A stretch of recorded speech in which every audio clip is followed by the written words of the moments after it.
Bonjour, bonsoir à tous, tout dépendant où est-ce que vous vous trouvez sur lequel des continents en Amérique du Nord ou en Europe, un peu partout. Mon nom, c'est Yves Dagenet, je suis le pasteur principal de l'Alliance Réveil des Nations. On est une jeune mission au Québec. Puis, je voudrais parler aujourd'hui d'un sujet qui touche un petit peu tout le monde. Euh, c'est reconnu dans le milieu médical qu'il y a de plus en plus de gens qui souffrent de dépression nerveuse, qui souffrent de dépression chronique. Le taux de suicide va de plus en plus haut, de plus en plus de gens qui veulent s'enlever la vie, qui ont le mal de vivre. Mais des fois, ils n'ont pas de repères. Ils ne savent pas où aller, ils ne savent pas qui écouter. Ils se demandent, les autres mêmes, s'ils vont être capables un jour d'être capables de s'en sortir.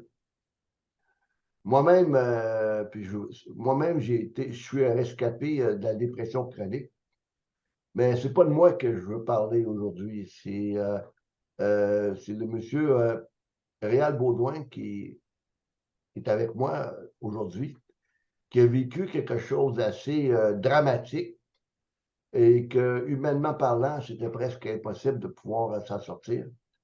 Donc, c'est pour ça que je lui ai demandé s'il pouvait faire une entrevue avec moi afin que avec l'aide de Dieu, qu'on puisse aider des gens qui sont victimes de ce mal du siècle, qui est la dépression nerveuse, qui est la dépression chronique, et qui, malheureusement, trop souvent, conduit les gens au suicide. Donc, bonjour, monsieur, ou bonsoir, monsieur Baudouin. Euh, Bonsoir, Monsieur Dagenet. oui, ça me fait réellement plaisir de pouvoir vous accueillir chez moi avec cette entrevue. Et d'emblée, j'aimerais qu'on puisse commencer parce qu'on a une couple de questions à poser qui pourraient peut-être sûrement aider nos auditeurs qui vont nous écouter et qui se retrouvent avec le même problème que moi j'ai vécu, que vous avez vécu. Et c'était quoi la solution que vous avez trouvée pour vous sortir de toute la problématique qui date probablement de votre enfance, puis qui vous avait conduit à avoir l'idée de vous enlever la vie. D'emblée, j'aimerais vous poser cette question. Pouvez-vous nous parler un peu de votre expérience avec la dépression chronique? Mon expérience, c'est que euh, euh, ma mère, c'était mon idole. Ma mère, c'était la personne qui avait pour moi beaucoup d'importance. Puis ma mère, c'était une dépressive. Ça s'est pas vraiment, j'en ai pas été, je l'ai pas réalisé dans ma jeunesse qui était dépressive. C'est arrivé à l'adolescence quand nous sommes arrivés à l'adolescence, les trois garçons que nous étions. Et là, ma mère, c'était trop pour elle, puis elle a commencé la contestation des adolescents, là. Ça l'a poussé elle a commencé ses dépressions, puis à toutes les années, elle allait à l'Institut psychiatrique, puis ce qui gardait son humeur, c'est la médication qu'il lui donnait. Puis en fin de compte, elle a été médicamentée jusqu'à la fin de ses jours. Donc, j'ai perdu un peu ma mère. C'était plus la mère que je connaissais. C'était une dépressive qui était maintenue avec une médication. Alors, moi, j'ai été élevé dans ce milieu-là et je ne savais pas moi-même que j'étais dépressif, mais c'est un peu normal parce que ma mère, c'était mon idole, que je devienne aussi comme elle. Puis, vraiment, j'étais triste à en mourir. C'était comme un mode de vie. L'angoisse, l'inquiétude, c'était ma façon de vivre. Puis, un moment donné, ben c'est ça, j'ai pensé au suicide parce qu'à quelque part, j'avais un mal de vivre. Puis, je voulais que ça cesse. Fait que je ne connaissais pas d'autres moyens pour moi. De m'enlever la vie. Fait que, Mhm. est-ce que ça répond à votre question, Oh M. oui, Dagenet? c'est ça. Mais comment vous avez réalisé durant votre enfance, adolescence, en quel moment que la période de votre vie, que vous avez réalisé que vous aviez un problème de santé mentale, puis comment cela vous a-t-il affecté dans votre vie quotidienne? Ben, je n'ai jamais vraiment réalisé que j'avais un problème de santé mentale. Euh, J'étais tellement. En réalité, on s'habitue tellement à nous-mêmes. à quelque part, on ne se croit pas malade, on se croit sain d'esprit. Mais en réalité, c'est sûr que j'avais un problème d'inquiétude qui allait toujours de plus en plus grandissant. J'étais vraiment un angoissé de la vie. Je ne pouvais pas vivre normalement. C'est sûr que ça s'est accentué à l'adolescence, là. Mais j'étais un inquiet, là, ça n'avait pas de bon sens. C'était outre mesure, c'était du soir au matin. J'étais un angoissé.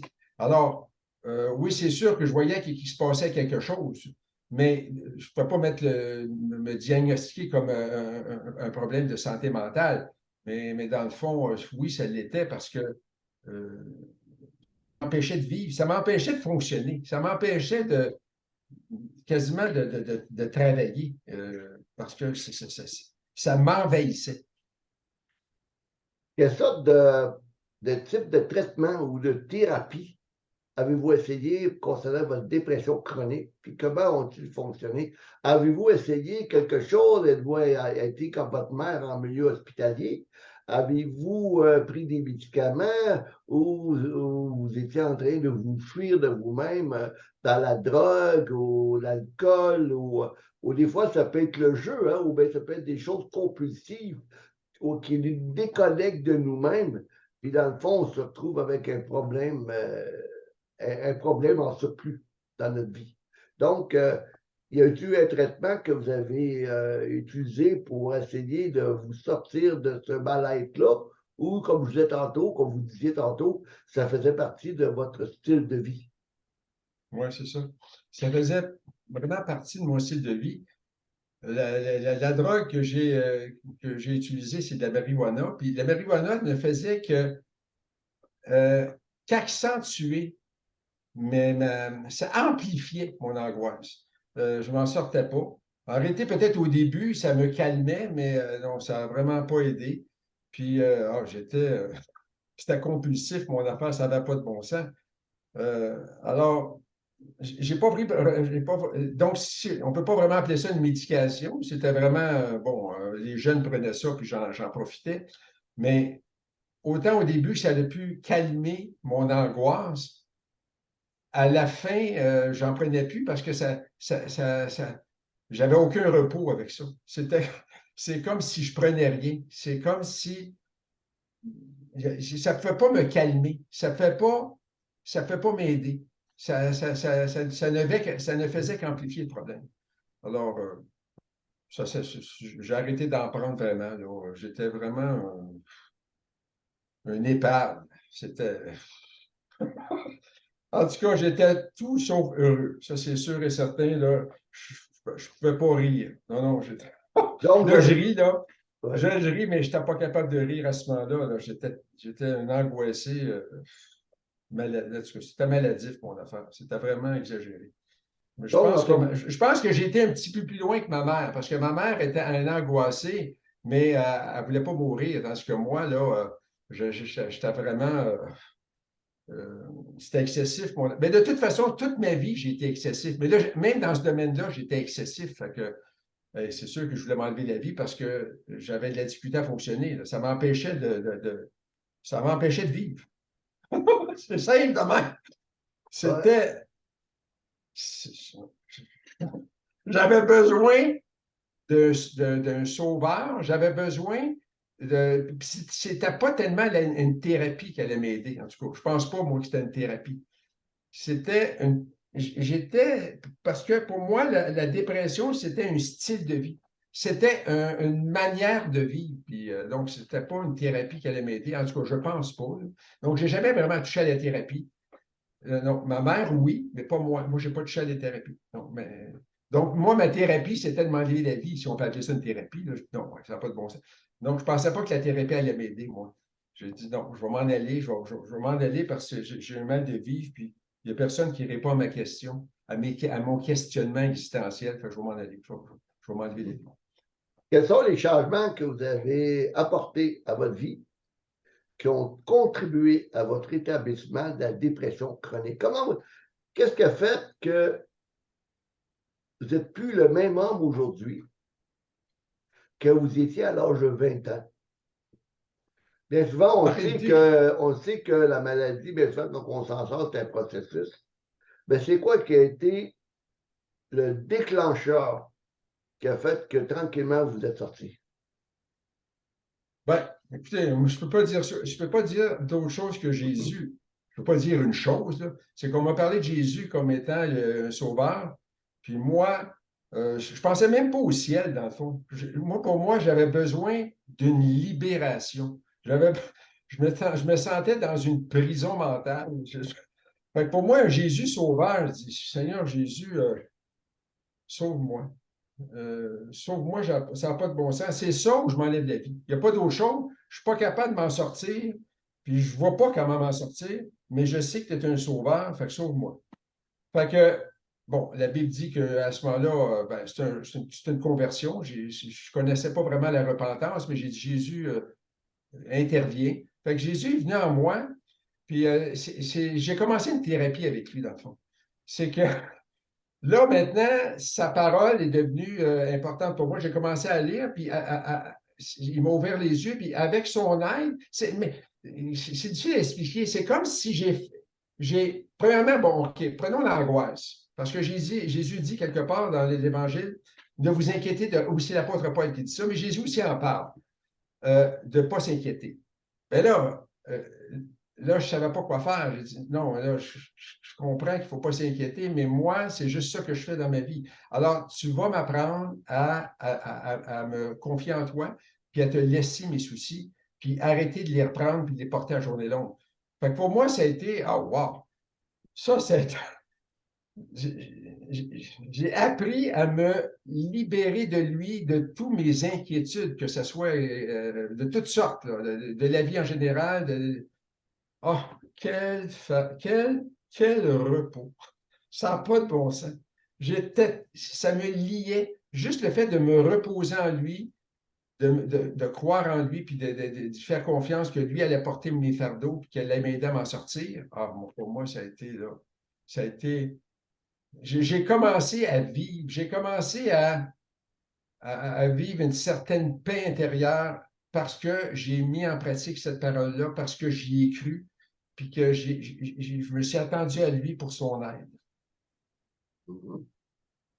Donc, c'est là qu'on voit que bien souvent, les problèmes de médicaments, la thérapie, oui, c'est bon parce que les gens, des fois, ils ont besoin d'une écoute, ils ont besoin d'être entendus.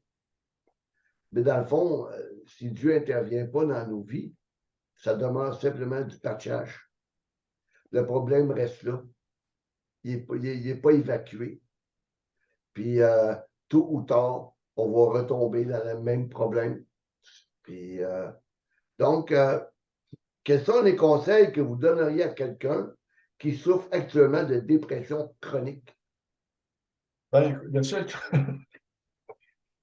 le conseil que je pourrais lui donner, c'est faites comme moi. Parce que je sais qu'il existe beaucoup d'aide, des ressources humaines, d'aide des spécialistes de la santé au niveau mental. C'est pas là que j'ai été, même si ma mère y allait, là. J'ai choisi Jésus, puis je l'ai adopté comme mon psychiatre, mon psychologue personnel. J'ai dit, Jésus, on va faire une équipe ensemble, puis je vais apprendre, tu vas m'aider à réapprendre à vivre, réapprendre à fonctionner.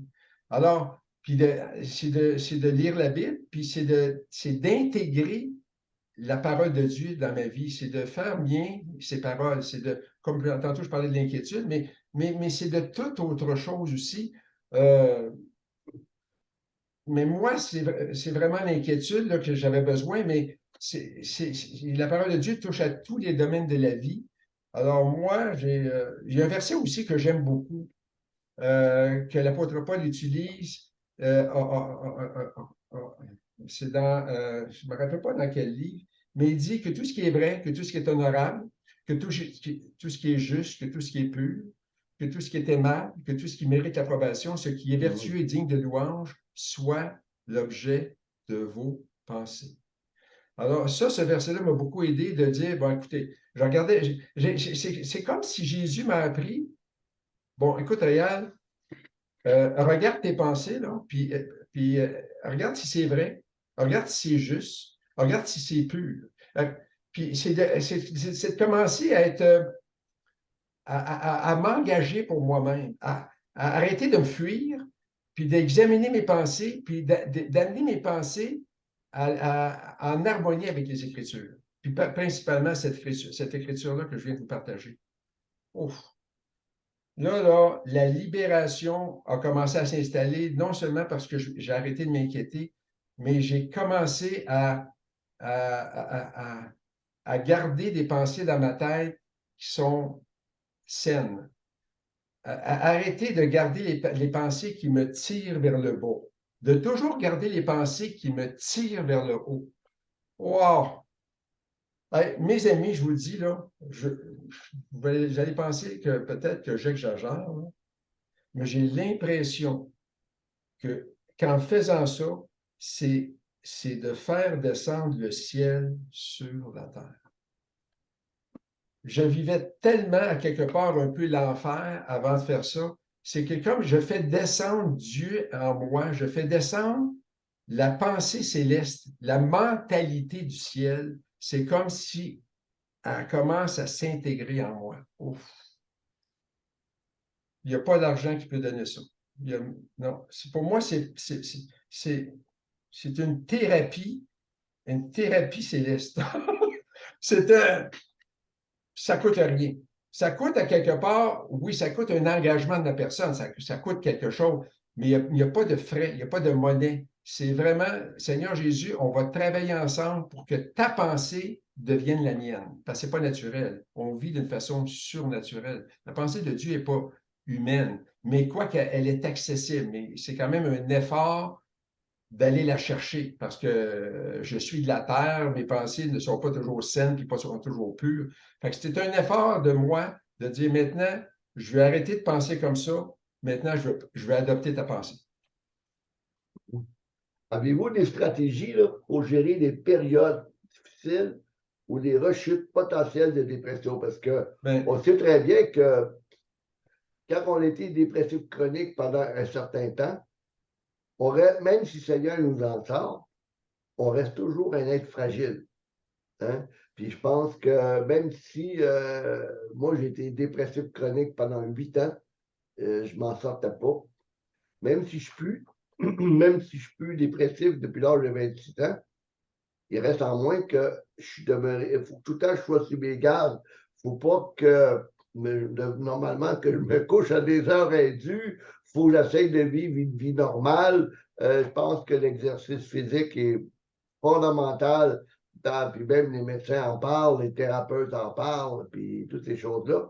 Mais est-ce que vous avez trouvé pour toi-même une stratégie qui a fait en sorte que ça t'éloigne du précipice, puis que tu pu en venir à garder un esprit sain dans un corps sain depuis que le Seigneur t'a sorti de cette dépression-là? La stratégie, je peux dire, c'est que de jamais baisser la garde. C'est que arrêter de veiller constamment. C'est pas maladif, là, mais de jamais me penser comme OK, j'ai réussi, puis c'est fini pour moi, la dépression, ça ne m'arrivera pas.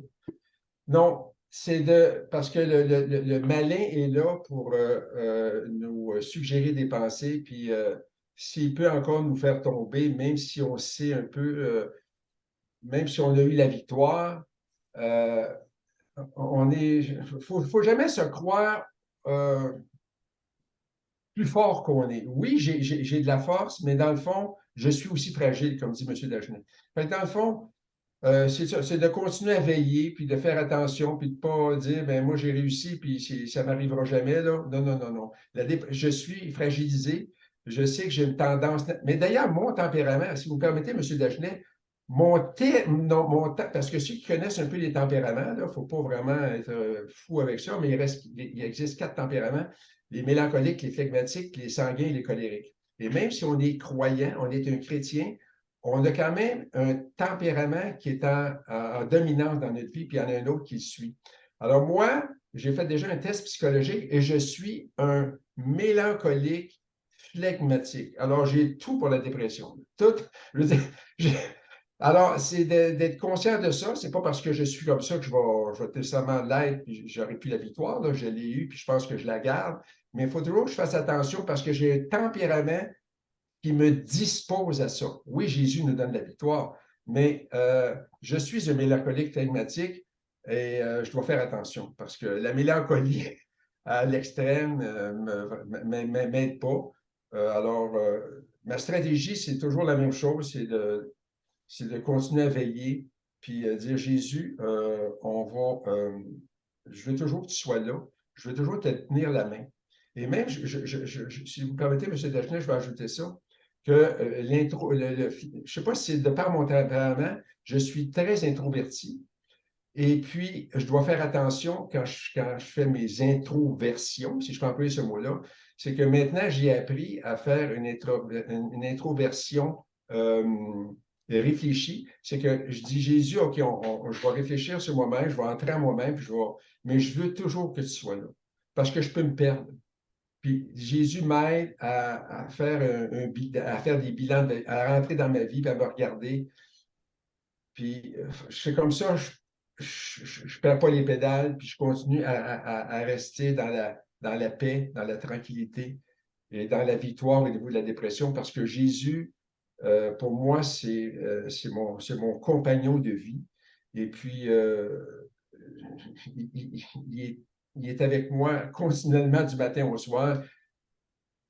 Je dois dire, mes amis, puis je pense que je n'ai pas honte de dire, je suis un dépendant de Dieu. Et c'est la seule dépendance qui me libère de toutes les autres dépendances. Je suis vraiment accro de Dieu. Je suis un addict. Jésus, je te veux et j'ai besoin de toi. J'ai vraiment besoin de toi. Puis Jésus m'aide, puis je vis une libération du côté de la dépression parce que Jésus m'accompagne dans chacune des décisions que je fais. Puis je l'apprécie beaucoup. Comment, pour l'autre question, comment votre famille, vos amis vous ont aussi soutenu pendant votre parcours de guérison? Des fois, la dépression, c'est un malaise qui est mal connu, mal vu. Okay? Bien souvent, les gens, ils peuvent être vus comme être des gens faibles, des gens qui ne sont pas forts, des gens qui ne sont pas capables de se prendre en main, et ainsi de suite. Puis des fois, on peut se retrouver avec des problèmes même au sein de notre famille. Hein? Des fois, on peut se retrouver même comme père, comme mari, comme épouse. Il peut y avoir un des deux qui peut tomber malade, dépression chronique, etc., qui peut durer des années. C'est quoi que vous pourriez dire aux gens? Comment que, quand on se retrouve face à quelqu'un qui est malade, comme ça, de quelle façon qu'on pourrait soutenir cette personne-là? Puis comment vous, si vous avez été soutenu, comment vous avez été soutenu par votre famille, par vos proches lors de votre période de dépression? M. Dagenet, et à vous qui m'écoutez, je n'ai pas vraiment été soutenu par les gens. Et je suis content. Et j'éprouve quand même une certaine fierté, si on peut dire, de ne pas avoir été soutenu par les gens, par mes semblables, par mes parents. J'étais un suicidaire et je m'étais retiré du monde. J'étais seul. J'étais seul. Je m'étais coupé des gens, autant de mes parents que mes amis. Et je vivais, c'est ça, je vivais dans la solitude. Et quand Jésus est entré dans ma vie, puis que j'ai voulu m'en sortir de mon état dépressif, je peux dire que c'est juste sur Jésus que j'ai compté. Je n'étais pas compris, j'étais seul, et Jésus me comprenait, puis c'est assez. Jésus vraiment m'a aidé à me sortir. Peut-être qu'il y en a qui peuvent, il y en a qui peuvent être soutenus. Je n'ai rien contre le soutien qu'on peut recevoir de nos semblables ou de spécialistes de la santé, là. Mais moi, j'ai vécu ça à froid. J'ai vécu ça avec Jésus. Puis je trouve que ça m'a. euh, j'ai connu une intimité avec lui que peut-être je n'aurais pas connue si je n'avais pas été aussi profond dans mon désespoir, là. Et j'ai appris à marcher avec lui, à lui faire confiance, à avoir une proximité avec lui. Puis ça m'a beaucoup aidé. Maintenant, je vais vers les autres. Maintenant, je suis entouré de personnes. Mais au moment où je vivais cette dépression profonde, c'est vraiment Christ, Jésus-Christ, qui m'a aidé à m'en sortir, qui m'a libéré de mon angoisse, mais aussi qui m'a envoyé, qui a permis que j'aille vers les autres. Mais ce n'est pas les autres vraiment qui m'ont aidé. Puis à quelque part, aujourd'hui, c'est moi qui aide les autres. J'ai travaillé 28 ans dans un hôpital. J'ai un désir d'aider les gens, puis ceux qui ont vécu ma problématique, parce que je sais que c'est pas facile à vivre. Je comprends le, le mal de vivre des gens qui vivent ça, là, puis c'est tellement souffrant. Oh, je suis tellement content que Dieu m'a libéré et qu'il me libère quand même à chaque fois, à chaque jour. Là, c'est quand même. On a toujours des petites rechutes, on a toujours des petites tendances de temps en temps, mais ah, c'est merveilleux la paix. Il n'y a rien qui peut donner la paix que Dieu donne. Et la paix de Dieu, la Bible dit la paix de Dieu qui surpasse toute intelligence. Gardera vos cœurs et vos pensées en Jésus-Christ. Oh, je suis tellement paisible aujourd'hui. J'ai l'impression que ma paix est désarmante pour certaines personnes.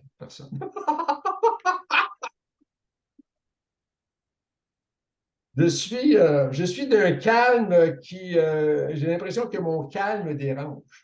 Et comme mon rire aussi dérange, il y a des personnes qui n'aiment pas m'entendre rire trop. Là. Mais j'ai l'impression que j'ai tellement souffert dans mon âme que Dieu m'a donné une joie qui est plus que la normale. Je ris pour rien. Moi-même, mon épouse me dit, regarde, tu ris pour rien. Mais j'ai une joie qui est vraiment le contraire de la peine, du mal de vivre, du désarroi que je connaissais à 20 ans. C'est complètement contraire. Oui, M. Dagenet, vous pouvez me Donc, questionner sur d'autres choses. oui, c'est ça. Qu'est-ce que votre expérience de la dépression chronique vous a appris sur vous-même et sur la vie en général? Écoutez, ce qu'elle m'a appris de moi-même, c'est que je ne connaissais pas le danger de l'inquiétude, dans le fond. Je ne savais pas que l'inquiétude pouvait euh, développer à son paroxysme, pouvait m'amener à la mort. Je n'étais pas conscient de ça. Je m'inquiétais parce que, bon, ma mère s'inquiétait puis je m'inquiétais, mais c'est un danger de vivre dans l'inquiétude. En tout cas, puis ce qui m'a arrêté, ce que la dépression m'a enseigné, si on peut parler ainsi, c'est que, à quelque part, je pense que je ne me connaissais pas. C'est que Dieu m'a permis de me connaître. Dieu me fait.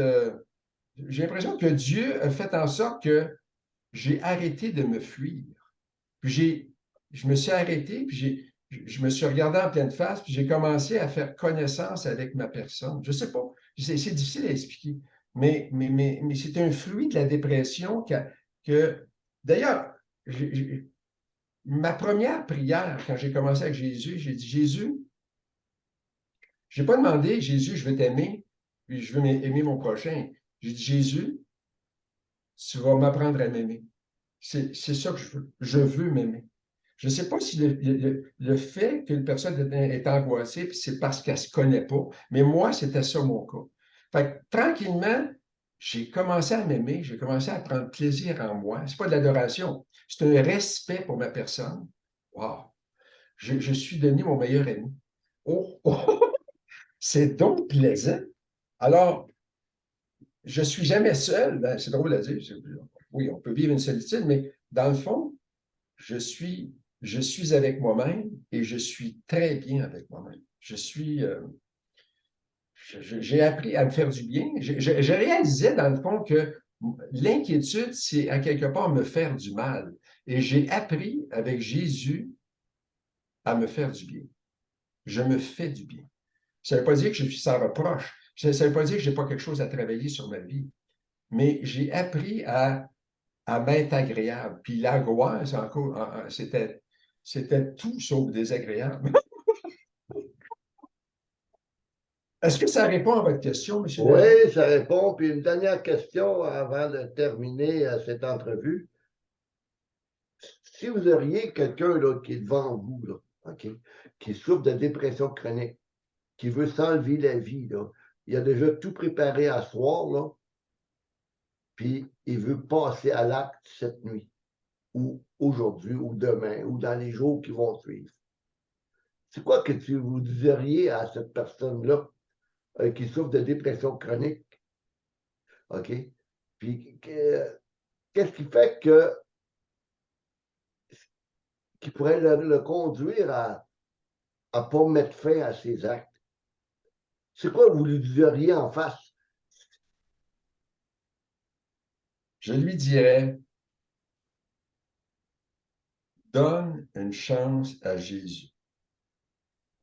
Permets à Dieu de te montrer ce qu'il est capable de faire.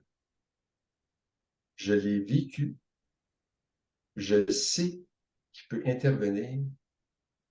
Laisse-lui la chance d'intervenir dans ta vie.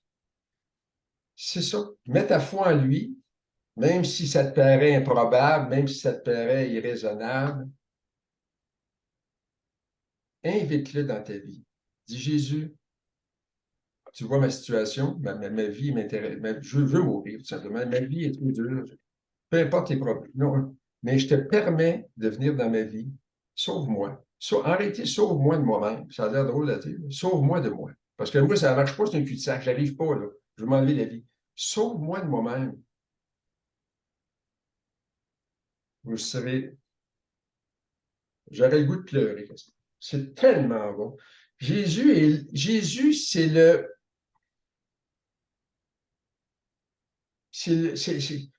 Les causes, il n'y a aucune cause perdue qui n'a pas aidé. Dans le fond. Jésus, c'est le spécialiste des causes perdues. C'est sûr qu'on va souvent à Jésus quand on est en dernier recours. On a tout essayé, ça ne marche pas. Mais de toute façon, quelqu'un qui veut mourir, normalement, a pas mal tout essayé. Dans sa tête, peut-être que.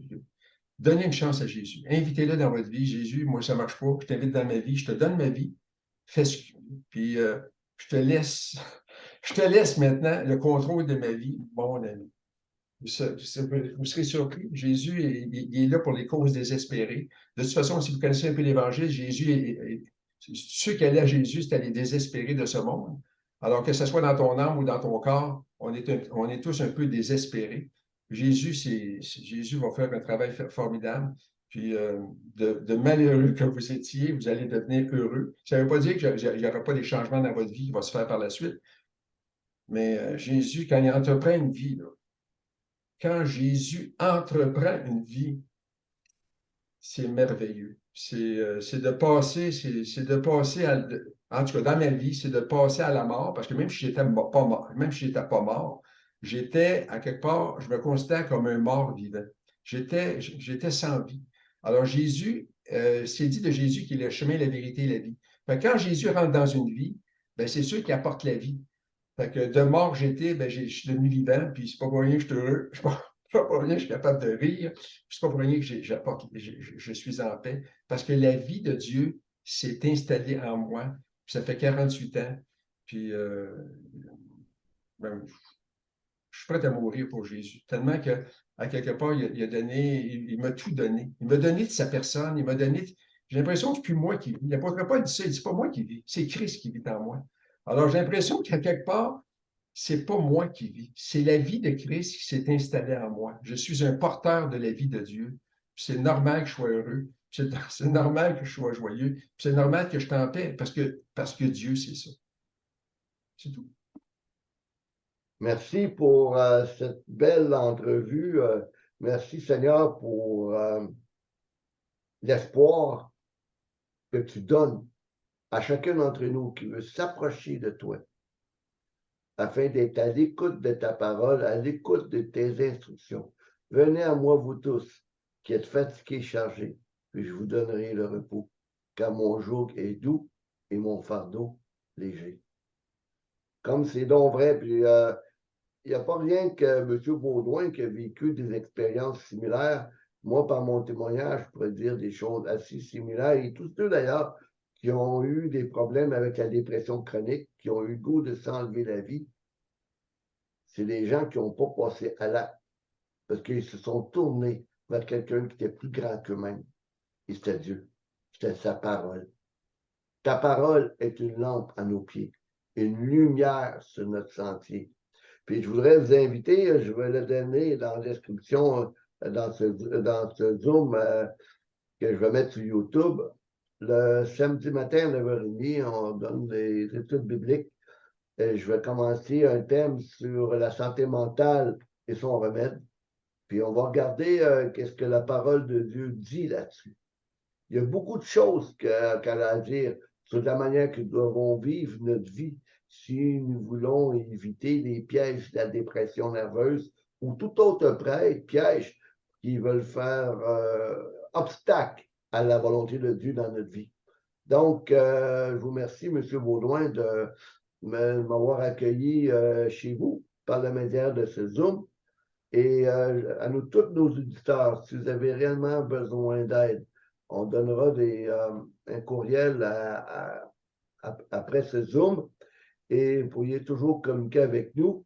Puis, encore une fois, je voudrais vous inviter le samedi matin à 9h30, à tous les samedis. On se réunit, on est une petite quinzaine. Vous n'êtes pas obligé de mettre une caméra, vous n'êtes pas obligé de pouvoir parler.